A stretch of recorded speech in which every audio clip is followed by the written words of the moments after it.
नमस्कार दोस्तों, ज्ञानधारा क्लासेस में आपका स्वागत है। आई होप कि आप अच्छे होंगे और अच्छे से अपनी एग्जाम की तैयारी कर रहे होंगे। इसी सिलसिले में मैंने एक सीरीज़ तैयार की हुई है शिक्षण अभिरुचि और हिंदी की। आजकल शिक्षण अभिरुचि के लेसन में करा रही हूँ और इसी सिलसिले में मैंने देखा कि कई बच्चे केवल टेस्ट पेपर ही देखते रहते हैं। तो टेस्ट पेपरों से आप किसी क्वेश्चन को हल कर पाएंगे। ये ज़रूरी नहीं कि क्वेश्चन उसी हिसाब से आएँ जैसे आपने टेस्ट पेपरों में देखे, क्वेश्चन बदल के भी आ सकते हैं। इसके लिए हमें पूरे चैप्टर को पढ़ना बहुत ज़रूरी होता है। तो इस क्रम में मैंने आज आज स्पेशल उत्तराखंड एलटी की जो तैयारी कर रहे हैं जिन बच्चों ने पिछले पेपर दिए उनको तो पता है पेपर कैसे आते हैं, लेकिन जो बच्चे नए पेपरों की एलटी की तैयारी कर रहे हैं और आज तक उन्होंने एलटी का पेपर दिया नहीं है, उनके लिए ये बहुत मदद करेगा आपको समझने में किस प्रकार से पेपर आएगा। एलटी 2014 का, 18 का और 21 का पेपर मेरे पास है, तो मैंने उस हिसाब से आपको बताऊंगी कि कैसे पेपर आता है। और ये पेपर देखने के बाद आपको पता चल जाएगा कि इससे जो पेपर में जो क्वेश्चन आए हैं किस लेसन से आए हैं और उस लेसन को पूरा पढ़ना और समझना, उसको पढ़ना और समझना कितना ज़रूरी है, ये आज आपको पेपर देने के बाद पता चल जाएगा। अगर मेरी वीडियो पसंद आती हो तो उसको लाइक ज़रूर करें, आपने ज़्यादा से ज़्यादा दोस्तों में शेयर करें और जो मेरे चैनल पे नहीं आए हैं मेरे चैनल को ज़रूर सब्सक्राइब करें। इससे आपको आने वाली वीडियो की नोटिफिकेशन मिलती रहेगी और मैं कौन सा लेसन पढ़ाऊँगी प्रत्येक इसमें जितना भी सिलेबस मैंने शुरू के वीडियो में दिया हुआ था उतना सारा सिलेबस में एक चैप्टर करके पढ़ाऊँगी। और इसमें चैप्टर काफ़ी लंबे होते हैं, इसलिए मैं इन चैप्टरों को छोटे छोटे करके इनको अच्छे से आपको एक्सप्लेन करके पढ़ाऊँगी। तो ये सबसे पहले है 2014 का पेपर। 14 में सिलेबस अलग था और 18 के बाद इसका एलटी का सिलेबस बिल्कुल चेंज हो गया है। 14 में एक पहला पेपर आता था शैक्षिक अभिवृत्ति, टीचिंग एलिबिलिटी से, तर्क शक्ति से और सामान्य ज्ञान से। और इसी के साथ दूसरा आता था जो सब्जेक्ट में आपने फॉर्म फिल किया हुआ है, यानी 100 नंबर का ये आएगा और 100 नंबर का सब्जेक्ट से संबंधित आएगा। तो और 2018 के बाद सिलेबस बदल गया है। अब 70 नंबर का आता है जिस सब्जेक्ट में आपने फॉर्म भरा हुआ है, चाहे आपने हिंदी में भरा हो, इंग्लिश में हो, मैथ में हो, साइंस में हो, 70 का उसका आएगा। और 30 नंबर के क्वेश्चन आएंगे शैक्षिक अभिवृत्ति से संबंधित। यानी जो ये 30 नंबर के क्वेश्चन होते हैं यही सबसे ज़्यादा ज़रूरी होते हैं आपके परसेंटेज को बढ़ाने के लिए, और यही परसेंटेज को कम भी करते हैं और ज़्यादा भी करते हैं। तो इसलिए इनको देखना बहुत ज़रूरी है और यही क्वेश्चन समझ में नहीं आते हैं बहुत कम। अब देख लो पहला क्वेश्चन, अब 2014 का है ये, तो पहला क्वेश्चन हम इसमें से लेंगे। देख लो, अध्यापक दृश्य साधनों का प्रयोग अध्यापन को निम्नलिखित बनाने के लिए करता है। तो दृश्य साधन यानी शिक्षण सहायक सामग्री में, दृश्य साधन यानी शिक्षण सहायक सामग्री में श्रव्य भी होता है, दृश्य भी होता है, दृश्य श्रव्य भी होता है। तो वो जो शिक्षण सहायक सामग्री में जब हम इसको पढ़ाएंगे, इस चैप्टर को शिक्षण सहायक सामग्री एलटी का जो आपके पास एलटी का जो सिलेबस है उसमें लेसन है शिक्षण सहायक सामग्री, तो जब हम उसको पढ़ाएंगे तो उस टाइम पता चल जाएगा आपको कि कौन सा जो शिक्षण सहायक सामग्री कहाँ प्रयोग की जाती है। तो इस क्वेश्चन पूछा गया है, अध्यापक दृश्य साधनों का प्रयोग अध्यापन के निम्नलिखित क्या बनाने में करता है। अध्यापन को सरल बनाने में, शिक्षण को सरल बनाने के लिए, समय को बचाने के लिए, अधिक ज्ञान के लिए या रुचिकर बनाने के लिए। तो ये हो जाएगा कि सब्जेक्ट को, उस शिक्षण को रुचिकर बनाने के लिए। तो इनके जो आंसर जो मैंने टिक किए हुए हैं, ये आंसर की से टिक किए हुए हैं, इसलिए ये पहले से इनके आंसर बताए हुए हैं। तो ये सिलेबस, ये शिक्षण को रुचिकर बनाने के लिए शिक्षण सहायक सामग्री का प्रयोग किया जाता है ताकि बच्चे जो पढ़ा रहे हैं, अध्यापन करा रहे हैं, उसमें उनके इंटरेस्ट बना रहे और वो रुचिपूर्वक उसको पढ़ाई में मन लगा रहे। तो मन लगा रहेगा तो उनको अच्छे से समझ में आएगा। तो ज़्यादातर शिक्षण सहायक सामग्री का प्रयोग विषय को रुचिकर बनाने के लिए, जो पढ़ा रहे हो आप, जो चैप्टर पढ़ाए उसको रुचिकर बनाने के लिए किया जाता है। दूसरा है, अध्यापक की असफलता का सबसे बड़ा कारण क्या है। माना सब बच्चों को पढ़ाया और बच्चे अगर आपके सब्जेक्ट में फेल होते हैं तो उसमें उस बच्चे की कहा जाता है कि शिक्षक की असफलता है, उस बच्चे की नहीं बल्कि किसकी है, शिक्षक की। तो शिक्षक की उस असफलता का, जो उसने पढ़ाया वो बच्चे की समझ में नहीं आया, इसका मुख्य कारण क्या है कि विषय के ऊपर पर्याप्त नियंत्रण न होना। ये विषय का पर्याप्त जानकारी अगर शिक्षक को नहीं होगी, अपने विषय के ऊपर ज्ञान नहीं होगा, तो वो बच्चों को कैसे पढ़ा सकते हो अच्छे से। उन शिक्षक को कॉन्फिडेंस नहीं होगा, वो फिर अच्छे से समझा नहीं पाओगे, बच्चों की समझ में आएगा नहीं तो वो पढ़ेंगे कैसे। तो इसका अध्यापक की असफलता किसमें होती है कि उनको विषय का अच्छे से ज्ञान अगर नहीं है तो ये मैंने अध्यापक के गुण, जो चैप्टर आएगा अध्यापक के गुणों में, तो मुख्य गुण कौन सा होना चाहिए, विषय के ऊपर पर्याप्त नियंत्रण, मतलब विषय की पूर्णतः जानकारी, अपने विषय की पूर्णतः जानकारी होनी बहुत जरूरी है। और ये क्वेश्चन ऐसे ही कई जगहों बदल के भी आया हुआ था। अगला है अध्यापन में सबसे अनावश्यक कारक क्या है। अध्यापन यानी शिक्षण में सबसे अनावश्यक, जिसका प्रयोग कहीं नहीं होता है, नहीं होना चाहिए, कहीं नहीं होता तो है लेकिन नहीं होना चाहिए, ये कौन सा है। छात्रों को दंड देना, कक्षा में अनुशासन बनाए रखना, ये तो जरूरी है। प्रभावशाली ढंग से व्याख्यान देना, ये भी जरूरी है। तो क्या है, छात्रों को दंड देना अनावश्यक कारण है। और आजकल तो इस पे कानून भी बन गया है, दंड तो देना ही नहीं चाहिए, चाहे शारीरिक हो चाहे मानसिक हो। मानसिक दंड, कुछ ऐसे शब्द बोल देने कि बच्चा स्कूल छोड़ने को ही मजबूर हो जाए, तो ऐसा काम नहीं करना है। किसी पाठ के शिक्षण में मॉडल के उपयोग के समय शिक्षक को करना चाहिए। जब हम किसी पाठ को पढ़ा रहे हैं तो उसमें मॉडल, जो चार्ट मॉडल होते हैं, जो शिक्षण सहायक सामग्री में ही आता है मॉडल, तो शिक्षण सहायक सामग्री से देखो 2 क्वेश्चन यहीं पे आ गए।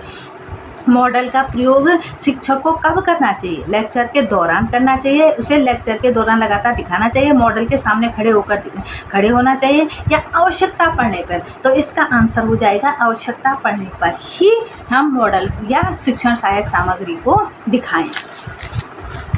अगला है दृश्य श्रव्य माध्यम का उदाहरण है। देखो शिक्षण सहायक सामग्री से तीसरा क्वेश्चन आ गया।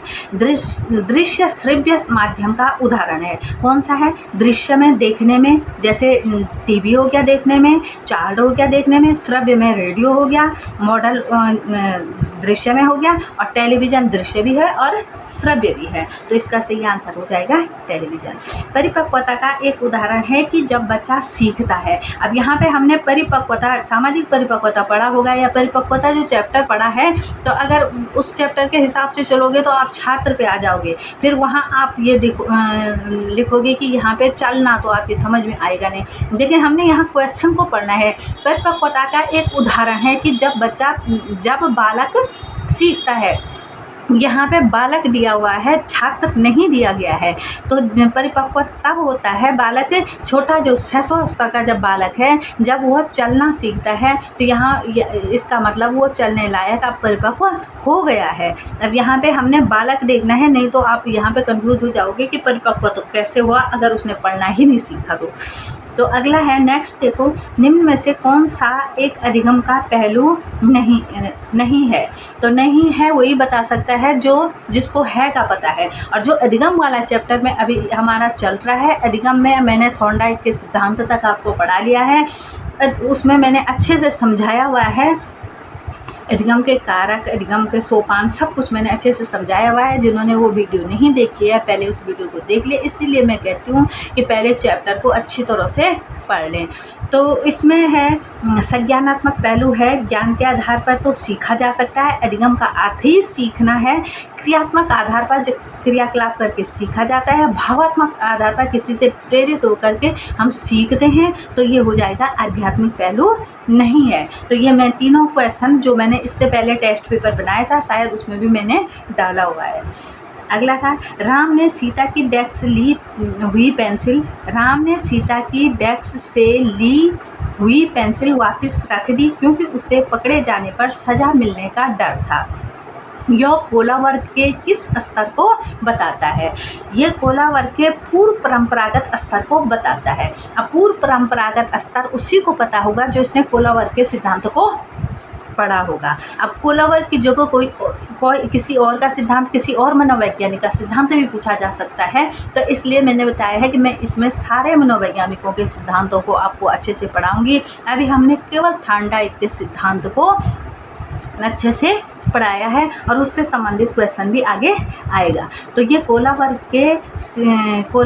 के किस स्तर को, पूर्व परंपरागत स्तर को बताता है। जब हम कोलावर का सिद्धांत आपको पढ़ाएंगे तो उस टाइम आपको बता देंगे कि ये पूर्व परंपरागत स्तर क्या हुआ। तो जिनको मेरी वीडियो देखने के लिए मेरे चैनल को सब्सक्राइब करें, तभी आपको आने वाली वीडियो की नोटिफिकेशन मिलती रहेगी। अगला क्वेश्चन था, इसमें देख लो, प्रोजेक्ट शिक्षण विधि किससे संबंधित है। अब ये शिक्षण विधियों से संबंधित चैप्टर से आया है। शिक्षण की विधि, प्रोजेक्ट शिक्षण विधि किससे संबंधित है। प्रोजेक्ट शिक्षण विधि है जॉन डीवी से संबंधित, फ्रोवेल से नहीं है, आर्मस्ट्रांग से नहीं है, तो यह है जॉन डीवी से। और फ्रोवेल और आर्मस्ट्रांग की कौन सी शिक्षण विधियाँ हैं, ये मैं जब शिक्षण विधियों वाला चैप्टर आपको पढ़ाऊंगी उस टाइम कितनी सारी शिक्षण विधियाँ हैं, कम से कम 20-25 शिक्षण विधियाँ हैं, और उनके आगे किस मनोवैज्ञानिक कौन सी शिक्षण विधि है उसको मैं अच्छे से आपको समझाऊंगी। तो उस टाइम आप समझ लेना कि फ्रोवेल की कौन सी थी, आर्मस्ट्रांग की कौन सी थी, और जॉन डीवी की जो ये प्रोजेक्ट शिक्षण विधि थी वो क्या थी। तो ये है प्रोजेक्ट शिक्षण विधि जॉन डीवी की। जब बालक सीखने के लिए तैयार होता है तब जल्दी वो प्रभावशाली तरीके से सीखता है। यह सिद्धांत किसने प्रतिपादित किया है। जब बालक सीखने के लिए तैयार होता है तब वो प्रभावशाली मतलब जल्दी सीखता है, और प्रभावशाली मतलब अच्छे से सीखता है कि उसकी समझ में अच्छे से आ जाए। तो यह सिद्धांत था थॉर्नडाइक का, थॉर्नडाइक द्वारा दिया गया था। किसमें, तत्परता का, जिसने नियम बताया था थॉर्नडाइक के सिद्धांत में, जो उसने तत्परता का नियम बताया था कि जब हम किसी चीज़ को सीखने के लिए तत्पर होते हैं तो तब हम उस चीज़ को प्रभावशाली ढंग से सीखते हैं। तो जो थॉर्नडाइक का सिद्धांत मैंने पढ़ाया अभी इससे पिछली वीडियो में, तो वो वीडियो अच्छे से देख लेना, तो आपकी समझ में ये चीज़ आ जाएगी। अगला था, एक शिक्षक को कक्षा में कार्य करना चाहिए। एक शिक्षक को कक्षा में कैसा कार्य करना चाहिए, तो मैंने बताया था कि लोकतांत्रिक या प्रजातांत्रिक भूमिका में एक शिक्षक को कार्य करना चाहिए, प्रगतिशील भूमिका में, बॉस की भूमिका में, या प्रजातांत्रिक। तो आंसर हो जाएगा प्रजातांत्रिक भूमिका में करना चाहिए। तो ये मैंने इससे पहले जो शिक्षक की अभिवृत्ति या अभिरुचि था तो इसमें अच्छे से समझा दिया था कि किस प्रकार से शिक्षक को लोकतांत्रिक भूमिका में कार्य करना चाहिए। शिक्षा का उद्देश्य है, शिक्षा का उद्देश्य क्या है, एक अच्छा नागरिक बनाना, ऐसे व्यक्तियों का निर्माण करना जो समाज के लिए उपयोगी हों, या व्यवहारिकता का निर्माण करना। तो ये इसमें सारे हो जाएगा उपरोक्त सभी। नेक्स्ट हो जाएगा, एक प्रभावी शिक्षक वो है जो कर सकता है। प्रभावी शिक्षक, ये शिक्षक के गुण, शिक्षक के कौन कौन से गुण होने चाहिए, इसमें से आया, उस चैप्टर से आया है वो आया क्वेश्चन है। तो कक्षा पर नियंत्रण, कम समय में अधिक सूचना देना, कम समय में अधिक पढ़ाना, या विद्यार्थियों को सीखने के लिए अभिप्रेरित करना। कैसा होना चाहिए, विद्यार्थियों को, वो प्रभावी शिक्षक वही है जो विद्यार्थियों को सीखने के लिए अभिप्रेरित करे, उनको मोटिवेट करे, ताकि वो सीखने के लिए उत्सुक हों, इच्छा हो, उनके मन से सीखना चाहें, तो तब वो अच्छे से सीख पाएंगे। एक कक्षा में एक सैद्धांतिक विषय पढ़ाने के लिए शिक्षक को निम्न क्रम में पढ़ाना चाहिए। तो ये सारे शिक्षण के सूत्र हैं, ये शिक्षण की विधियाँ नहीं, शिक्षण के सूत्र हैं। ज्ञात से अज्ञात, ठोस से सारांश, तर्क से निरीक्षण, ये सारे शिक्षण के सूत्र हैं। और इनके अलावा और भी कई शिक्षण के सूत्र हैं जो कि किसी भी परीक्षा में 1 या 2 सूत्र जरूर पूछे जाते हैं। तो ये शिक्षण सूत्र का जब चैप्टर पढ़ाएंगे तो उस टाइम मैं आपको इसको बताऊँगी।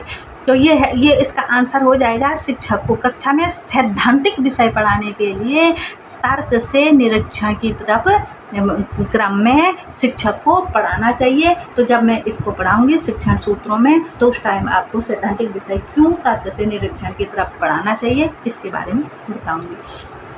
अगला है, छात्रों की उदासीनता को कम करने के लिए अध्यापक कर सकता है। छात्र पढ़ने स्कूल में बोर ना हो, कि ऐसे नहीं कि शिक्षक पढ़ा रहा है और छात्र पीछे सोए हुए हैं, या किसी और काम में लगे हुए हैं तो वो उदासीन हो जाते हैं। इस उदासीनता को दूर करने के लिए शिक्षक को क्या करना चाहिए, इसके कारणों को समझने की कि क्यों छात्र मेरी क्लास में इंटरेस्ट नहीं ले रहे हैं, क्यों वो बोर हो रहे हैं, क्यों इनका मन नहीं लग रहा है। तो छात्रों को मोटिवेट करते रहना चाहिए। तो एक तो इसका पता करना कि क्यों उदासीन हो रहे हैं, और एक छात्रों को अभिप्रेरित करते रहना चाहिए। अभी ऊपर आया हुआ था एक क्वेश्चन, अभिप्रेरित करते रहना चाहिए एक अच्छे शिक्षक को, तभी जा कर के अच्छे से शिक्षण हो पाएगा। अगला है माइक्रो शिक्षण छात्र छात्राओं के लिए किस अवधि में सबसे प्रभावशाली है। माइक्रो शिक्षण मीन्स सूक्ष्म शिक्षण। सूक्ष्म शिक्षण आपने अच्छे से और सूक्ष्म शिक्षण में अपने प्रोजेक्ट फाइलें भी बनाई होंगी बीएड के दौरान। तो ये सूक्ष्म शिक्षण किस अवधि में प्रभावशाली होता है, तो शिक्षण अभ्यास के दौरान, जब हम शिक्षण अभ्यास कर रहे होते हैं उस दौरान से सूक्ष्म शिक्षण किया जाता है, तो उसी टाइम वो प्रभावशाली होता है। मूल्य आधारित शिक्षा छात्र को क्या बनाती है। जो मूल्य आधारित शिक्षा है वो छात्र को क्या बनाती है, डॉक्टर बनाती है, अभियंता बनाती है, या अच्छा नागरिक बनाती है। डॉक्टर, अभियंता तो ये तो प्रोफेशनल शिक्षा हो गई, इसके लिए तो हमें उसी सब्जेक्ट में पढ़ना पड़ेगा। जो हम शिक्षा लेते हैं उसका मुख्य कारण होता है कि एक अच्छा नागरिक बनाना। अगला क्वेश्चन है, एक सजीव कक्षा स्थिति में निम्न में से सबसे अधिक संभावित है। एक सजीव कक्षा, पहले सजीव कक्षा किसको कहा जाता है ये आप समझ जाएं कि सजीव कक्षा कहते हैं शिक्षक छात्र वार्ता, जहाँ पे शिक्षक और छात्रों के बीच वाद विवाद हो रहा हो। अब कैसा वाद विवाद, बहस झगड़ा नहीं, वाद विवाद का मतलब शिक्षक पढ़ा रहा है और छात्र सुन रहे हैं, शिक्षक प्रश्न पूछ रहा है, छात्र उसका आंसर दे रहे हैं, जो उनकी समझ में नहीं आ रहा है उनको शिक्षक से पूछ रहे हैं, उसको कहते हैं छात्र शिक्षक वार्ता, और उसी को सजीव कक्षा भी कहते हैं। तो इसका आंसर हो जाएगा शिक्षक छात्र वार्ता। आपके अनुसार शिक्षण है, शिक्षण क्या है, कला है, कौशल है कि ए बी दोनों, कला भी है कौशल भी है। तो कहीं ए बी नहीं दिया होगा, कहीं दिया होगा कला है, कौशल है, या कुछ और है, या कुछ और है, तो आपने तब कौशल लिखना है। लेकिन यहाँ पे ए बी दोनों दिया हुआ है तो आपने कला और कौशल दोनों ही करना है। इस प्रकार से आप ऑप्शन को इस तरह से भी देख सकते हो। तो हर पहलू को हमने जो क्वेश्चन पूछा गया है उस क्वेश्चन को हर पहलू से देखना है और समझना है, और तभी उसका आंसर करना है। व्यक्तिगत भिन्नताओं का क्षेत्र है, मतलब लिंग भेद जो चैप्टर पढ़ेंगे हम, तो उसमें आपको समझ में आ जाएगा कि व्यक्तिगत भिन्नताओं का क्षेत्र कैसे, व्यक्तिगत भिन्नताओं का क्षेत्र कैसे भिन्नताएं पाई जाती हैं।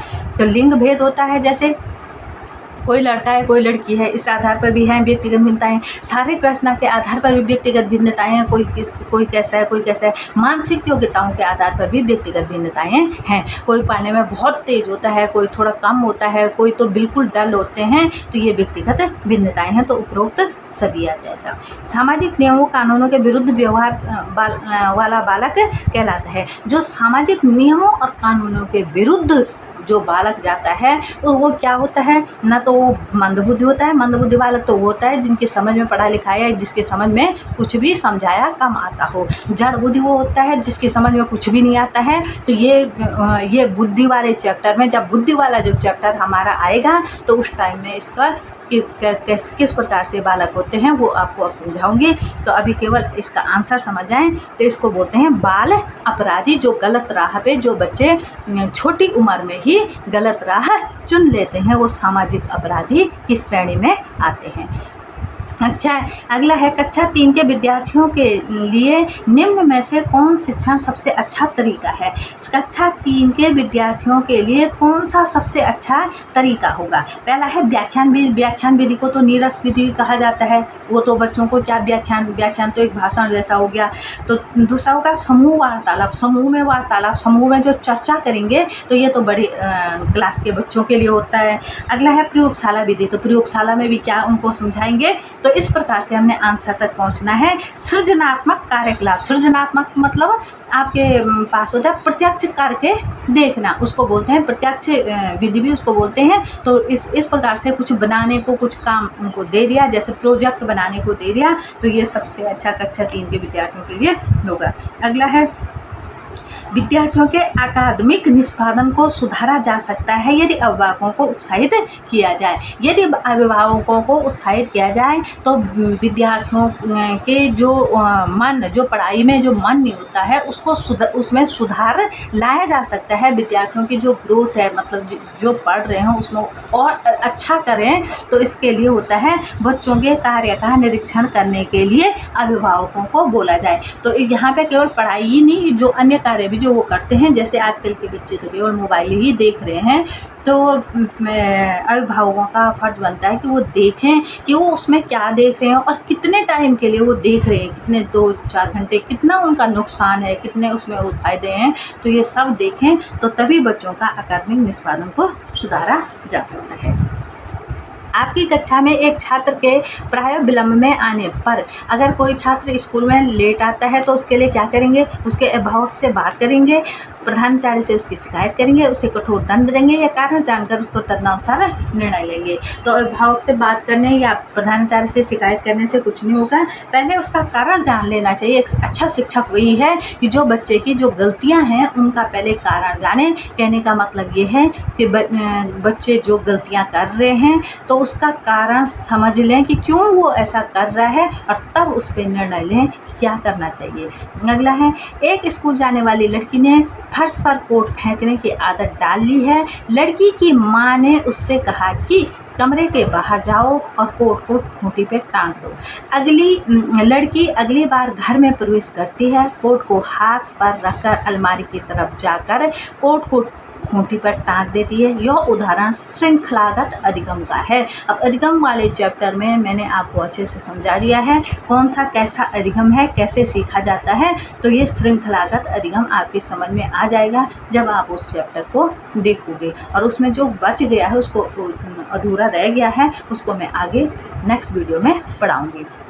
तभी मैं कहती हूँ कि पहले चैप्टर को अच्छे से समझ जाएं। जिस प्रक्रिया में व्यक्ति दूसरों के व्यवहार को देखकर सीखता है वो प्रत्यक्ष अनुभव से को कहा जाता है। जब व्यक्ति प्रत्यक्ष अनुभव से सीखता है तो उसको कहा जाता है सामान्य अधिगम, नहीं प्रायोगिक अधिगम, नहीं ये प्रयोग करके तो हुआ नहीं, ये होता है सामाजिक अधिगम। जब समाज को देख करके, कहने का मतलब है समाज को देख करके सीखना सामाजिक अधिगम हुआ, उसको प्रत्यक्ष देखना या सामाजिक अधिगम इसको कहा जाता है। अगला है, निःशक्त बालकों की शिक्षा के लिए प्रावधान किया जा सकता है। निःशक्त बालक जो बच्चे सीखने में असमर्थ होते हैं, पढ़ने लिखने में असमर्थ होते हैं, किसी भी कारण से जो बच्चे नहीं पढ़ पाते हैं, उनके लिए मतलब उनमें अगर कोई भी कमी है तो उनके लिए हम क्या करना चाहिए?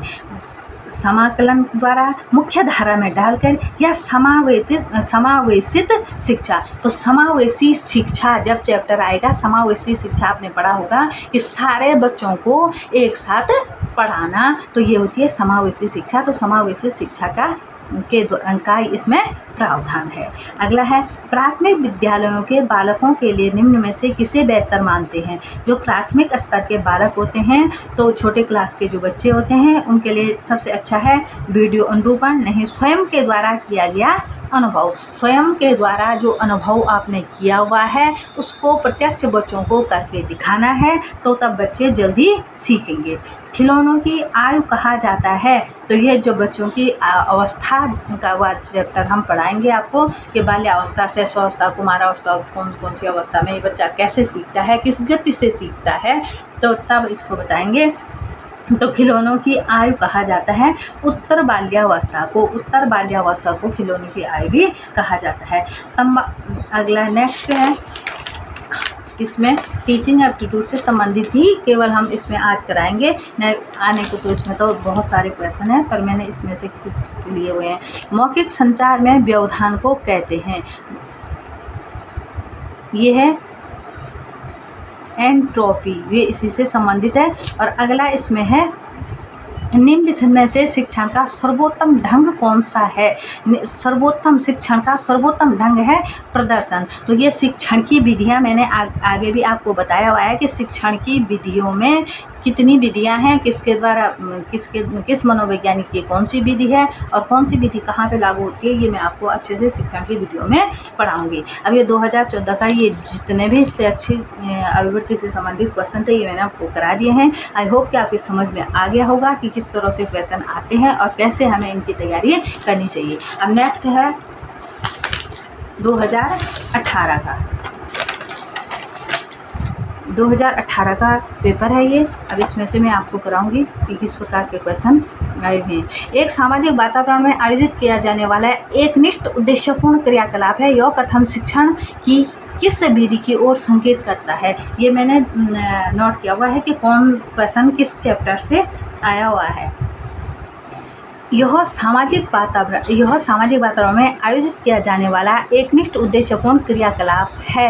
यह कथन शिक्षण की किस विधि, अब यह शिक्षण विधि से आया हुआ है तो यह कथन है शिक्षण की कौन सी विधि है, ये प्रोजेक्ट विधि से है। ये प्रोजेक्ट विधि सामाजिक वातावरण से मतलब सामाजिक वातावरण में जो हम खुले वातावरण में प्रत्यक्ष रूप से जो काम करते हैं उसको बोलते हैं प्रोजेक्ट बनाना या ये प्रोजेक्ट विधि से। अब मैंने बता दिया जब शिक्षण की विधियां जब आपको पढ़ाया जाएगा तो उस टाइम आप देख लेना उस वीडियो को। इसलिए मेरे चैनल को जो देख रहे हैं सब्सक्राइब कर देना, तो प्रत्येक वीडियो की नोटिफिकेशन आपको पहले से आ जाएगी और चैप्टरों को अच्छे से आप समझ जाना।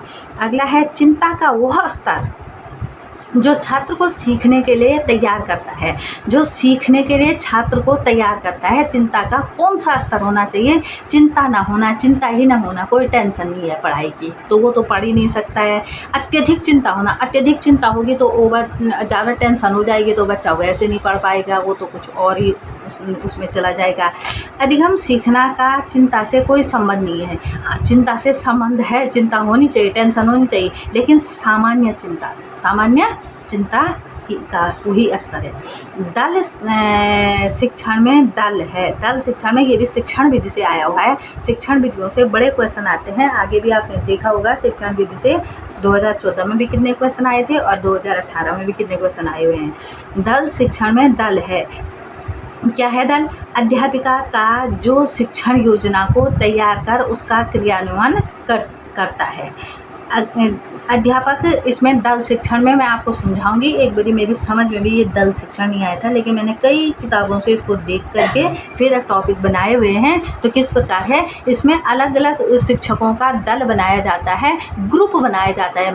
मतलब एक सब्जेक्ट जैसे बड़ी क्लास में ये दल शिक्षण विधि होती है, छोटी क्लासों में नहीं होती है। तो एक शिक्षक एक टॉपिक पे जैसे 4-5 शिक्षक काम करते हैं और वो अपने जैसे पहला शिक्षक गया क्लास में और उसने अपने हिसाब से वही टॉपिक पढ़ाया, फिर वो वापस आया, फिर दूसरा गया, फिर उसने पढ़ाया।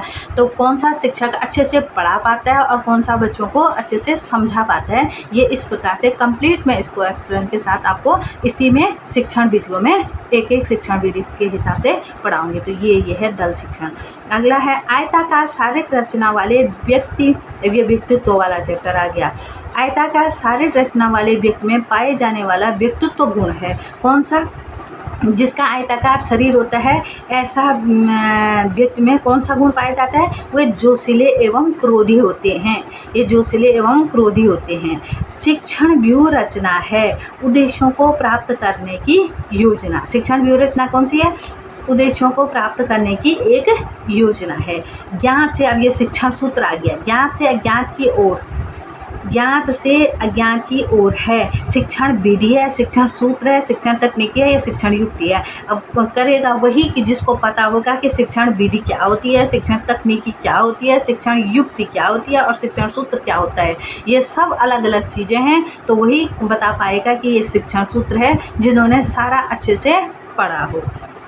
वंशानुक्रम, अब वंशानुक्रम से आ गया। वंशानुक्रम को समझने के लिए आपको आवश्यक रूप से समझना होगा। क्या समझना होगा? समानता का नियम, भिन्नता का नियम, प्रतिगमन का नियम। समानता का नियम क्या होता है, भिन्नता का नियम क्या होता है और प्रतिगमन, समानता और भिन्नता तो आप थोड़ा बहुत समझ भी रहे होंगे, लेकिन प्रतिगमन का नियम क्या होता है तो ये मैं वंशानुक्रम वाले चैप्टर में आपको समझाऊंगी। नेक्स्ट देखो निम्नलिखित में से एक शैक्षिक मापन की विधि नहीं है। शैक्षिक मापन की विधि, शैक्षिक मापन को कैसे मापा जाता है, कौन कौन सी इसमें विधियाँ होती हैं, वो शैक्षिक मापन वाले चैप्टर में आएगा। तो ये इस टाइम ये केवल इसका आंसर देख लो। तो ये प्रश्नावली साक्षात्कार है, मानक संशोधित परीक्षण है, अवलोकन है, तो प्रश्नावली नहीं है। अनुवांशिक, फिर ये अनुवांशिक वाला चैप्टर आ गया। अनुवांशिक गुणों का वास्तविक संवाहक क्या है? जीन। कौन सा है? गुणसूत्र नहीं है, केंद्रक नहीं है, तो ये है जीन। वंशानुक्रम वाले चैप्टर से ये आया हुआ है। अगला, अधिगम से एक बालक काले कुत्ते, काली बिल्ली व काले कोट को देखकर डरने लगा, इस प्रकार के अनुबंधन में निहित है। ये है शास्त्रीय अनुबंध का पावलोव का। अब मैं पावलोव का ही सिद्धांत पढ़ाऊंगी। थार्नडाइक का मैंने पढ़ा लिया है, थार्नडाइक के बाद पावलोव का आएगा, और ये उन्हीं का है शास्त्रीय अनुबंधन का सिद्धांत। इसमें है उद्दीपक का सामान्यीकरण, इस प्रकार का अनुबंधन निहित है, उद्दीपक का सामान्यीकरण करना। और ये जो गलत राह में जाने वाले बच्चे हैं उनके सुधार है, तो ये सिद्धांत इसका बहुत महत्व है। अगला है विद्यार्थियों को कठिन शब्दों का अर्थ समझाने का व्यवहारिक विधि। अब ये शिक्षण विधि से फिर आ गया, उन शब्दों को वाक्यों में प्रयोग करके पढ़ाना। विद्यार्थियों को कठिन शब्दों का अर्थ समझाने का व्यवहारिक विधि को क्या है? उन शब्दों को वाक्यों में प्रयोग करके समझाना। व्यक्तित्व, किसी व्यक्ति के व्यवहार का कौन सा पक्ष है? कौन सा पक्ष है? तो व्यक्तित्व वाला चैप्टर भी मैंने बताया हुआ है कि व्यक्तित्व का चैप्टर भी आपको पढ़ाऊंगी, तो उसी टाइम आ जाएगा। गैर संज्ञानात्मक पक्ष है। अध्यापक होने के नाते यदि आप किसी विद्यार्थी की बुरी आदत को सुधारना चाहते हैं तो क्रियात्मक योजना बनाते समय आप अधिगम के किस सिद्धांत को ध्यान में रखेंगे? तो कौन से सिद्धांत को? अध्यापक होने, मैंने अभी बताया, ऊपर आया हुआ था कि बुरी आदतों को सुधार के लिए पावलोव का शास्त्रीय अनुबंध का सिद्धांत बहुत महत्व रखता है। तो हम किस सिद्धांत को करेंगे? तो शास्त्रीय अनुबंध के सिद्धांत को। ये पावलोव का है, और किस तरह से ये सिद्धांत काम करेगा, कैसे ये सिद्धांत है, ये मैं अब इसके नेक्स्ट चैप्टर में वही पढ़ाने वाली हूँ। अब देखो, इसको जिसको पढ़ना है वो अच्छे से इसको देख लें, उस वीडियो को, और पहले थार्नडाइक के सिद्धांत को देख लें, तभी आगे अगला देखें। कक्ष संप्रेषण है तो सूक्ष्म शिक्षण क्यों आवश्यक है? सूक्ष्म शिक्षण पहले भी आया था, अभी भी आ गया। सूक्ष्म शिक्षण विभिन्न कौशलों के विकास हेतु तो आवश्यक है, और सूक्ष्म शिक्षण आपने माइक्रो टीचिंग में, उसमें बीएड में आपने अच्छे से पढ़ा होगा और समझा होगा कि क्या होता है माइक्रो टीचिंग। विभिन्न कौशलों के विकास हेतु। अगला है संप्रेषण प्रक्रिया में शिक्षक का व्यवहार शाब्दिक से अशाब्दिक तक हो सकता है। ये सही है या गलत है? शाब्दिक से अशाब्दिक तक हो सकता है। कैसे है? सही है या गलत है? बिल्कुल सही है। अब ये आएगा संप्रेषण वाले चैप्टर में।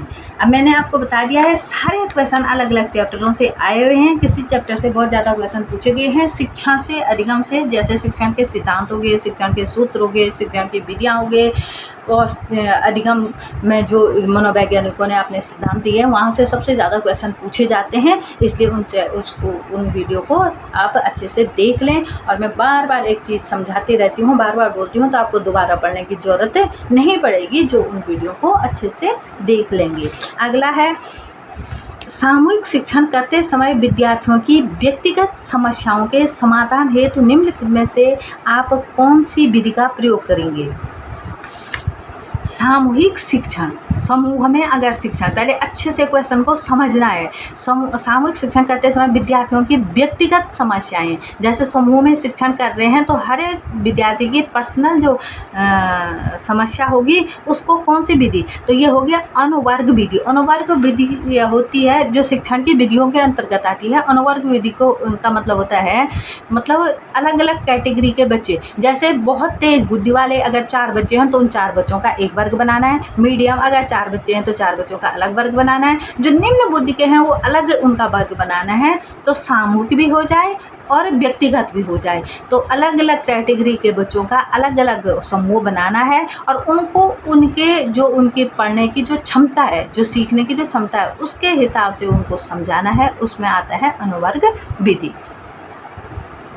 छात्रों को परियोजना कार्य देते समय एक शिक्षक को, फिर ये शिक्षण की विधि से आ गया परियोजना विधि से, छात्रों को परियोजना कार्य देते समय एक शिक्षक को हमेशा ध्यान रखना चाहिए कि इसका प्रयोजन शैक्षिक हो, संबंध वास्तविक जीवन की परिस्थितियों से हो, सीखना क्रिया द्वारा हो, उपयुक्त सभी, मतलब ये ऊपर के सारे सही हैं। तो जो परियोजना विधि है उसमें परियोजना जो कार्य प्रोजेक्ट जो हम बना रहे हैं, जो परियोजना बना रहे हैं वो शैक्षिक होनी चाहिए, उसका वास्तविक जीवन से कुछ ना कुछ संबंध होना चाहिए, और ये कार्य करके ही सीखना, क्रिया द्वारा में जो कार्य कर रहे हों उसके द्वारा हम सीख रहे हों, ये सभी इसमें आता है। तो ये सही इसका हो जाएगा। तो शिक्षण विधियों से आप देख लो कितने सारे क्वेश्चन सबसे ज़्यादा शिक्षण विधि से पूछे गए हैं। शिक्षा का अधिकार अधिनियम 2009 में प्रावधान है। निःशुल्क एवं अनिवार्य शिक्षा का अधिकार, ये भी बिल्कुल सही है। बालक को शारीरिक और मानसिक दंड से निषेध, कोई दंड नहीं देना, ये अधिनियम 2009 में का प्रावधान है। और बालक के अधिकारों के संरक्षण की व्यवस्था करना, बालक के अधिकारों के संरक्षण की व्यवस्था करना, ये सभी सही है। अगला है शिक्षण अभियोग्यता से तात्पर्य है। क्या है शिक्षण अभियोग्यता? शिक्षण कार्य के प्रति समर्पण, शिक्षक बनने की इच्छा या शिक्षक के व्यवसाय की सभी वांछित योग्यताएं। शिक्षण अभियोग्यता, एक शिक्षक में क्या क्या योग्यता, मत के शिक्षण अभियोग्यता। अब देखो क्वेश्चन को इस तरह पूछा जाता है कि बच्चे की समझ ही में नहीं आता है कि क्वेश्चन क्या पूछा गया है। यहाँ पे ये है कि शिक्षण अभियोग्यता मतलब पढ़ाने की जो योग्यता है एक टीचर में, वो कौन कौन क्या है, उससे क्या तात्पर्य है। तो यह है शिक्षक के व्यवसाय की, मतलब शिक्षक बनने के जितने भी गुण होने चाहिए, वांछित गुण होने चाहिए, वो सभी इसमें आते हैं। शिक्षक के व्यवसाय की सभी वांछित योग्यताओं को रखना, यही है शिक्षण अभियोग्यता। निम्न में से किसी विद्यार्थी के आंतरिक मनोभावों के माप की सर्वोत्तम विधि है। फिर देखो शिक्षण विधि से आया हुआ है। बच्चों के आंतरिक भावों को मापने की सर्वोत्तम विधि है प्रत्यारोपण विधि। इसमें बच्चा खुद बताता है कि उसको किस प्रकार से सीखना है। अगला है संज्ञानात्मक व्यवहार कौशल के अंतर्गत विद्यार्थी को सैद्धांतिक कथनों के उपयोग को वास्तविक परिस्थितियों में, संज्ञानात्मक व्यवहार कौशल के अंतर्गत विद्यार्थी को सैद्धांतिक कथनों के उपयोग को वास्तविक परिस्थितियों में समझने के सक्षम बनाता है। कौन सा? अवबोध, अनुप्रयोग, विश्लेषण या संश्लेषण। ये ब्लूम के जो संज्ञानात्मक वो हैं क्या सिद्धांत है, तो उसमें है अनुप्रयोग, विश्लेषण संश्लेषण भी है लेकिन अनुप्रयोग है। इसमें संज्ञानात्मक व्यवहार कौशल के अंतर्गत विद्यार्थी को सैद्धांतिक कथनों के उपयोग को वास्तविक परिस्थितियों में समझने के सक्षम बनाता है अनुप्रयोग कौशल जो है। तो ये ब्लूम के संज्ञानात्मक कौशल जब हम पढ़ेंगे तो शिक्षण विधि से ही ये क्वेश्चन पूछा गया है, तो उस टाइम आपको ये मैं समझाऊंगी। श्यामपाठ पर लिखते समय अक्षरों का आकार तय करने के लिए आप किस बात पर विशेष ध्यान देते हैं? श्यामपाठ पर अगर शिक्षक पढ़ा रहा है तो कितने बड़े या छोटे अक्षर लिखने चाहिए, ये किस बात पर किस ओर विशेष ध्यान देना चाहिए? तो श्यामपाठ तथा शिक्षक के बीच की दूरी, श्यामपाठ और श्यामपाठ तथा विद्यार्थियों के बीच की दूरी, श्यामपाठ और शिक्षक के बीच की दूरी, कक्ष की लंबाई या उपयोग। तो ये हो जाएगा कितने बड़े या छोटे अक्षर आप लिखोगे तो श्यामपाठ बच्चों से कितनी दूरी पे है, उस हिसाब से आप अक्षरों की बनावट बनाओगे ताकि बच्चों को दिखे भी कि आपने क्या लिखा हुआ है। अगला है, नेक्स्ट है, निम्न में से कौन सा तथ्य निर्देशन एवं परामर्श का अंग नहीं है? तो निर्देशन और परामर्श के जिन्होंने अंग पढ़े होंगे नहीं उसी की समझ में आएगा। समायोजन करना, उन्मुखीकरण करना, संवेगों का विकास करना, उनमें से कोई नहीं। तो ये हो जाएगा निर्देशन और परामर्श का अंग नहीं है संवेगों का विकास करना। क्रियात्मक अनुसंधान में कौन सा पद सम्मिलित नहीं है? क्रियात्मक अनुसंधान आपने बीएड में भी पढ़ा होगा, लेकिन ये बहुत ही इम्पोर्टेंट चैप्टर है और ये समझ में भी कम आता है, इसलिए इसको अच्छे से इसकी वीडियो जब मैं इसको पढ़ाऊंगी तो आप देख लेना। और अगर आप मेरे पढ़ाई हुई वीडियो अगर आपने देख ली तो आपको कोई भी चीज़ दोबारा पढ़ने की ज़रूरत नहीं पड़ेगी, साथ साथ नोट करते जाना। और अच्छे से मैं एक एक चीज़ 10-10 बार आपको समझाती हूँ ताकि आपको बार बार अभ्यास का नियम जो थॉर्नडाइक का वो मैंने अपनाया हुआ है और आपके अच्छे से समझ में आ जाए और फिर आप कभी उसको भूल ही नहीं पाएंगे। तो ये क्रियात्मक अनुसंधान का कौन सा पद है? तो कौन सा पद है? परिणामों का सामान्यीकरण करना। अगला है अधिगम के बारे में पूरी जानकारी इंगित करने वाला वक्र है, तो ये अधिगम वक्र में आ जाएगा। अधिगम वक्र, अब मैं इसके जो पहले सिद्धांतों के बाद अधिगम वक्र, अधिगम वाला चैप्टर कंप्लीट करूँगी तो कितने वक्र इसमें होते हैं और कैसा वक्र कैसा होता है ये मैं आपको बताऊँगी कि कैसा बनाते, कैसे। कई बारी केवल चार्ट दिया होता है, इसका चार्ट यानी चित्र, क्वेश्चन में चित्र दिया होता है तो ये वक्र पूछा जाता है कि ये किस तरफ जा रहा है। तो ये होगा वृद्धिमान आवर्तक वक्र, ह्रासमान आवर्तक वक्र, समान आवर्तक वक्र या एसआर वक्र। तो वृद्धिमान आवर्तक वक्र को नतोदर वक्र भी कहते हैं, ह्रासमान को उन्नतोत्तर भी कहते हैं और समान को सरल वक्र भी कहते हैं। तो अधिगम के बारे में पूरी जानकारी इंगित करने वाला वक्र होता है एस आकार का वक्र, जिसको एस आकार का वक्र भी ऐसे एस आकार का बना होता है, तो इसको कहते हैं एस आकार का वक्र।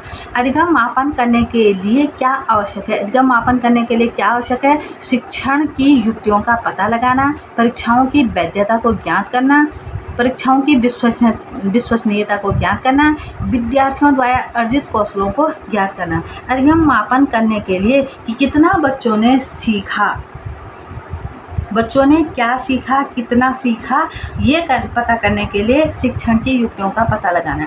अगला है बुद्धि परीक्षणों का प्रयोग किया जाता है। बुद्धि परीक्षणों का प्रयोग कैसे किया जाता है? विद्यार्थियों में छात्रों का समूह विभाजन करके, निर्देशन का प्रयोग हेतु और चयन करने के प्रयोजन से बुद्धि परीक्षणों का प्रयोग किया जाता है और सारे तीनों ही सही हैं। अगला है निम्न में से कौन सा उद्दीपन परिवर्तन कौशल का तत्व नहीं है? उद्दीपन परिवर्तन कौशल का तत्व संचलन है, हाव भाव है और वाक स्वरूप परिवर्तन है, केवल विन्यास प्रेरण नहीं है। तो ये संचलन भी है, हाव भाव भी है, वाक स्वरूप परिवर्तन भी है और ये नहीं है। एक शिक्षक अपनी शिक्षण अधिगम अगला है निम्न में से कौन सा उद्दीपन परिवर्तन कौशल का तत्व नहीं है? ये मैंने बता दिया, विन्यास प्रेरणा। एक शिक्षक अपनी शिक्षण अधिगम प्रक्रिया की योजना बनाते समय ध्यान में रखता है, क्या रखता है ध्यान में? कि निर्मित उद्देश्य भी, मानव एवं भौतिक संसाधन भी, दोनों चीज़ें ध्यान में रखनी है। तो इसमें हो जाएगा दोनों ए और बी।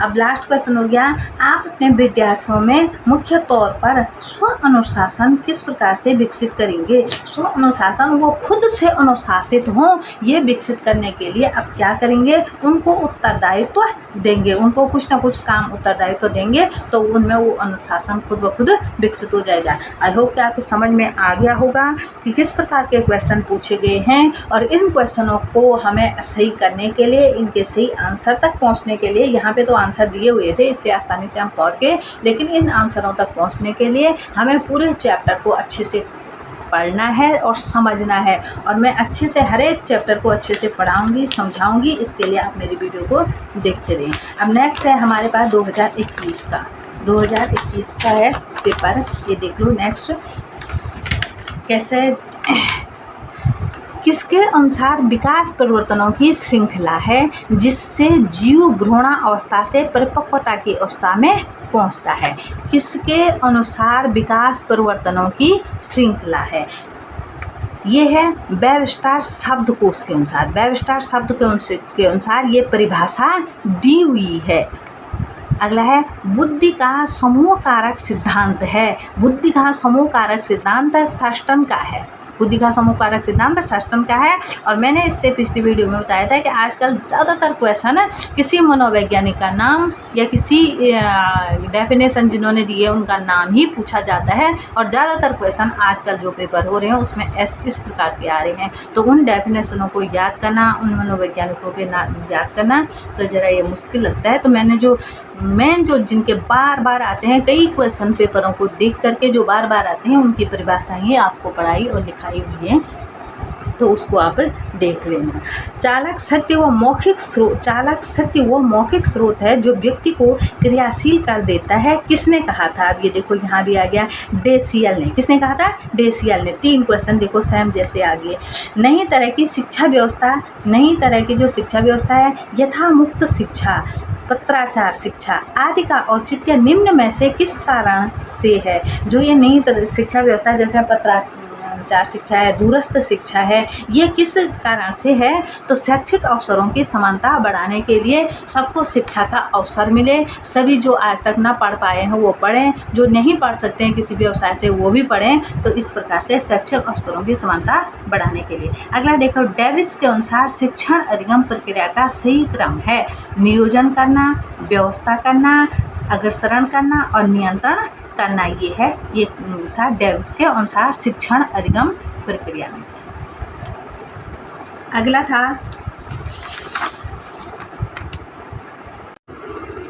अगला है निष्पत्ति बराबर योग्यता प्लस अभिप्रेरणा का समीकरण किसने दिया? ये दिया था वुडवर्थ ने। किसने दिया था? वुडवर्थ ने। अब ये देखो सारे नाम ही मनोवैज्ञानिकों के, चाहे डेफिनेशन दी हो चाहे उनके वो सिद्धांत हो, इसमें केवल नाम ही पूछा गया है। प्रबलन सिद्धांत के प्रतिपादक थे। प्रबलन सिद्धांत के प्रतिपादक वैसे तो स्किनर है, इन्होंने 2 आंसर की दी हुई थी, एक में CL हल लिखा हुआ था और एक में स्किनर लिखा हुआ था। तो ये वैसे प्रबलन सिद्धांत के प्रतिपादक हैं स्किनर। अब मैं इसके जो थॉर्नडाइक और पावलोव का जो ये सिद्धांत आएंगे उसके बाद स्किनर का सिद्धांत आपको पढ़ाऊंगे, तो उस टाइम आपको पता चल जाएगा कि ये किसका सिद्धांत है। अगला था सूक्ष्म शिक्षण की क्रियाओं का सही क्रम है। तो सूक्ष्म शिक्षण मैंने बता दिया कि आपने B.Ed में पढ़ा होगा, तो इस प्रकार से आप आसानी से कर पाओगे। तो पहले पाठ योजना बनाई जाती है, फिर शिक्षण किया जाता है, फिर प्रतिपुष्टि दी जाती है कि क्वेश्चनों को पूछा जाता है और कैसे वो क्वेश्चन का आंसर मतलब उनके समझ में आ जाए। फिर अगर ना सही हो तो पुनः पाठ योजना बनाई जाती है, पुनः शिक्षण किया जाता है और पुनः प्रतिपुष्टि की जाती है। ये सही क्रम इसका है। ये आपने किया होगा तो आपको पता हो जाएगा। मनोवैज्ञानिक फ्राइड मनुष्य के भीतर मनुष्य किसे मानता है? मनोवैज्ञानिक जो फ्राइड हुए हैं उन्होंने अपनी परिभाषा में किसे मनुष्य पाया है? जो इदम स्वभाव वाले होते हैं, इसमें अलग अलग स्वभाव के होते हैं, एक इदम होता है, एक अहम होता है, एक परम अहम होता है। तो किसे मानते हैं? जो अहम वाले होते हैं, जो इदम वाले होते हैं या परम अहम वाले होते हैं, उनको वो मनुष्य किसे मानता है? तो फ्राइड के अनुसार अहम स्वभाव वाले जो मनुष्य होते हैं, तो ये इदम अहम ये आगे नेक्स्ट चैप्टर में आपके आ जाएंगे। डिस्कैलकुलिया संबंधित है। डिस्कैलकुलिया अंकों को समझने में, ये गणित से संबंधित है। डिस्कैलकुलिया इसको कहते हैं गणित संबंधी अयोग्यता जो होता है, तो वो मतलब अक्षमता, योग्यता नहीं कहेंगे, अक्षमता कहेंगे, जो अंकों की गणित संबंधी अक्षमता के लिए डिस्कैलकुलिया। तो ये सारे डिस्ग्राफिया, डिस्कैलकुलिया जितने भी ये हैं अक्षमताएं हैं, इनको मैं आपको इस नेक्स्ट चैप्टर में, ये अधिगम वाले चैप्टर से संबंधित ही है, इससे पढ़ा दूँगी। अधिगम वक्र, अभी पीछे भी अधिगम वक्र ही आया था। अधिगम वक्र के प्रथम सोपान में स्थित है। प्रारंभिक में तेजी आती है और फिर बीच में रुक जाता है और फिर एक साथ ऊपर चढ़ जाता है, तो इसको बोलते हैं अधिगम वक्र के प्रथम सोपान में है प्रारंभिक तेजी। और अधिगम वक्र, अधिगम के पठार, वो सारा मैं आपको अच्छे से समझा दूंगी नेक्स्ट वीडियो में। किस मापन में आरंभिक बिंदु शून्य होता है? किस मापन में आरंभिक बिंदु शून्य होता है? तो निरपेक्ष मापन में आरंभिक बिंदु शून्य होता है। मानसिक द्वंद्व की स्थिति में किया गया समायोजन है। जब मानसिक द्वंद्व होता है तब कौन सा समायोजन होता है? स्व समायोजन होना। स्व माने अपने आप, खुद ही समायोजित होना, इसको बोलते हैं स्व समायोजन। अलग अलग अवसरों पर यह समतुल्य प्रश्नांशों के विभिन्न प्रश्नांश सेट पर एक ही व्यक्ति के प्राप्तांकों से स्थित अथवा संगतता कहलाती है। विश्वसनीयता, जब अब इसको आप इस प्रकार से समझ जाएं कि जैसे अलग अलग अवसरों पे समतुल्य प्रश्न उत्तरों के विभिन्न प्रश्न सेटों पे एक ही व्यक्ति के प्राप्तांकों की स्थिरता अर्थात संगतता कहलाती है। जब अलग अलग प्रश्नों को करने में, जैसे एक सेट को करने में जब एक पेपर सेट को कई टीचरों ने चेक किया और सब ने समान, एक प्रश्न में समान अंक दिए, तो उस प्रश्न में विश्वसनीयता बढ़ जाती है। एक राष्ट्रीय पाठ्य रूपरेखा 2005 को तैयार करने के लिए कितने फोकस ग्रुप बनाए गए? राष्ट्रीय पाठ्यचर्या रूपरेखा 2005 को तैयार करने में कितने फोकस ग्रुप बनाए गए? 21। कितने फोकस ग्रुप बनाए गए थे? 21। तो राष्ट्रीय पाठ्यचर्या जो 2005 9 आएगा, तो उस टाइम में इसके ये सिलेबस में है, तो मैं इसको पढ़ाऊँ। पढ़ाऊँगी, अच्छे से आपको सुनाऊँगी। जब एक परिस्थिति में अर्जित ज्ञान अनुभव अथवा प्रशिक्षण का उपयोग व्यक्ति के द्वारा उसी प्रकार के लगभग समान परिस्थिति में किया जाता है तो उसे कहते हैं सीखने का क्षैतिज अंतरण। उसको कहते हैं सीखने का क्षैतिज अंतरण।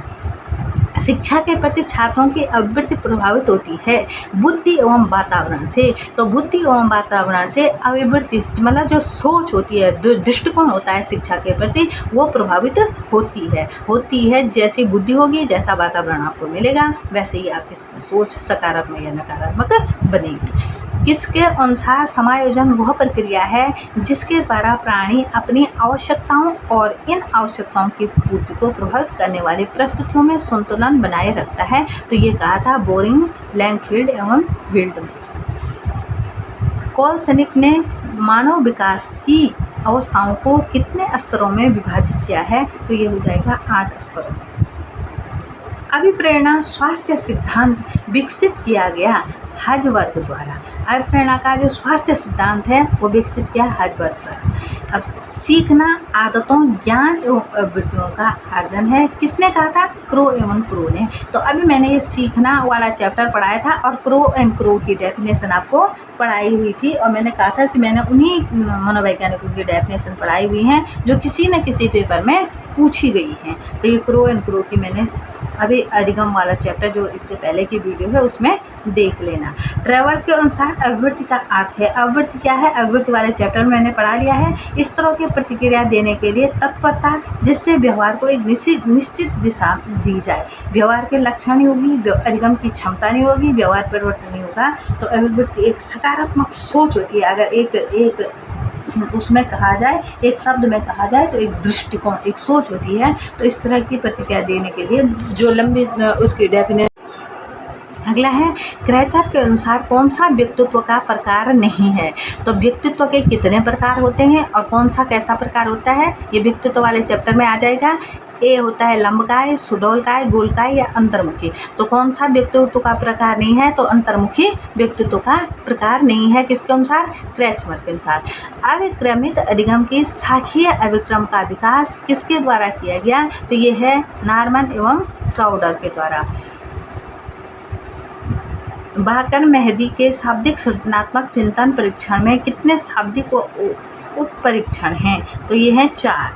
सतत एवं व्यापक मूल्यांकन में व्यापक मूल्यांकन शब्दावली का तात्पर्य है शैक्षिक व्यापक मूल्यांकन। किसको कहते हैं? शैक्षिक एवं सह शैक्षिक क्षेत्र का मूल्यांकन। केवल शैक्षिक मूल्यांकन न करना, जैसे पेपर हो गया और पेपरों को चेक किया, उस आधार पर बच्चे को रिजल्ट बता देना कि ये ठीक है नहीं है। सह शैक्षिक मतलब जो अन्य कार्य जो स्कूल में अन्य क्रियाएं होती रहती हैं खेल कूद में और चीज़ों में, तो वो सब का मूल्यांकन करके फिर बच्चे का रिजल्ट तैयार करना, मतलब बताना कि किस प्रकार से बच्चे की एक्टिविटी, कौन सी एक्टिविटी में बच्चा अच्छा है या वो। शब्दों, अंकों एवं सूत्रों को समझने के लिए कौन सी बुद्धि आवश्यक है? शब्दों, अंकों और सूत्रों को समझने के लिए सामाजिक बुद्धि चाहिए, मूर्त बुद्धि चाहिए, अमूर्त बुद्धि चाहिए। कैसी बुद्धि चाहिए? तो ये चाहिए अमूर्त बुद्धि। बुद्धि वाले चैप्टर में अब मैं आपको पूरा बता दूंगी कि कौन से चैप्टर कितने, आप जिन्होंने ये पेपर पूरा देखा है वो समझ जाएंगे कि कहाँ से क्वेश्चन आते हैं, और मैं एक लिस्ट बता दूंगी कौन से चैप्टर में आपको पढ़ाऊंगी। अगला है शिक्षा का अधिकार अधिनियम 2009 भारतीय संविधान के किस अनुच्छेद से संबंधित है? तो 21A से संबंधित है। क्रियात्मक शोध का सीमांकन है सामान्यीकरण न किया जाना। क्रियात्मक शोध का सीमांकन है सामान्यीकरण न किए जाना। मनोशारीरिक सीमाओं के कारण बनने वाले अधिगम पठारों को समाप्त करना कठिन होता है। मनोशारीरिक सीमाओं के कारण बनने वाले जो अधिगम के पठार जो बनते हैं, अधिगम के पठार वाले चैप्टर में आएगा। तो अधिगम के जो पठार बनते हैं उस अधिगम के पठारों को समाप्त करना कठिन होता है। आई होप कि ये पेपर आपकी समझ में अच्छे से आ गए होंगे। तो मैं नेक्स्ट पेपर जो आपको जो टेट की तैयारी कर रहे हों तो मेरे को कमेंट करके बता देना कि आपको टेट से पता है कि कैसे पेपर आता है, कैसे नहीं आता है। तो मैं आपको टेट के पेपर आपको बता दूंगी। मेरे पास बहुत सारे टेट के पेपर पड़े हुए हैं, सी टेट के हैं, यू टेट के हैं, तो मैं आपको बता दूंगी। तो जो मैंने अभी पेपर कराए हैं उनसे संबंधित देख लो। मैं इतने चैप्टर आपको पढ़ाऊंगी। शिक्षण, अभिवृत्ति एवं अभिरुचि, शिक्षकों में छात्रों के प्रति अभिवृत्ति, शिक्षा के प्रति अभिवृत्ति, सामाजिक परिपक्वता, शिक्षण व्यवसाय एवं व्यावसायिक प्रतिबद्धता। अभी मैंने बताया इससे कितने क्वेश्चन आए हुए थे। विचार संप्रेषण, संप्रेषण से आया हुआ था। अंतर संप्रेषण, संप्रेषण, शैक्षिक प्रयोग, समस्याएं एवं नवाचार, शिक्षक की योग्यताएं व गुण, शिक्षण, प्रकृति, उद्देश्य एवं अभिलक्षण, अधिगम, अधिगमकर्ता के अभिलक्षण और अधिगम के जितने भी सिद्धांत हैं, शिक्षण को प्रभावित करने वाले कारक, शिक्षण की विधियां, शिक्षण की सामग्री, बच्चों में बुद्धि एवं विकास, अनुवांशिकी एवं वातावरण। अभी सारे क्वेश्चन इन्हीं चैप्टरों में से आए हुए थे। अधिगम के सिद्धांत, बच्चों का सोचना सीखना, अभिप्रेरणा, व्यक्तिगत विभेद, व्यक्तिगत जो विभिन्नताएं जो अभी आया होता है, व्यक्तित्व, बुद्धि, विशेष आवश्यकता वाले बच्चे, अधिगम के पठार, अभी अधिगम के पठार आए थे, और लर्निंग गैप, सामंजस्य, मापन एवं मूल्यांकन, मापन एवं मूल्यांकन। और अगला था